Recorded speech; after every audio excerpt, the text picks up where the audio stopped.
புதுச்சேரியில் 20க்கும் மேற்பட்ட கிராமங்களில் பாதுகாப்பு கருதி பிரதான ஏரியான ஊசூடு ஏரியிலிருந்து உபரி நீரை முன்னாள் அமைச்சர் ஷாய் சரவணன்குமார் திறந்து வைத்தார்.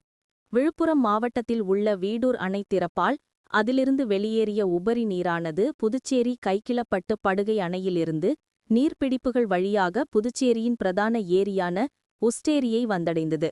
தற்போது உஸ்டேரி முழு கொள்ளளவையும் எட்டி உள்ளதால் சேதரப்பட்டு பத்துக்கண்ணு, தொண்டமாநத்தம், ராமநாதபுரம் உள்ளிட்ட 20க்கும் மேற்பட்ட கிராமங்களின் நலன் கருதி உபரி நீரை திறக்கும் நிகழ்வு நடைபெற்றது. இதில் கலந்து கொண்ட முன்னாள் அமைச்சர் சாய் சரவணன்குமார் உஸ்டேரியிலிருந்து உபரி நீரை மலர் தூவி திறந்து வைத்தார். இந்த நிகழ்வில் பொதுப்பணித்துறை அதிகாரிகள் மற்றும் பொதுமக்கள் என அனைவரும் திரளாக கலந்து கொண்டனர்.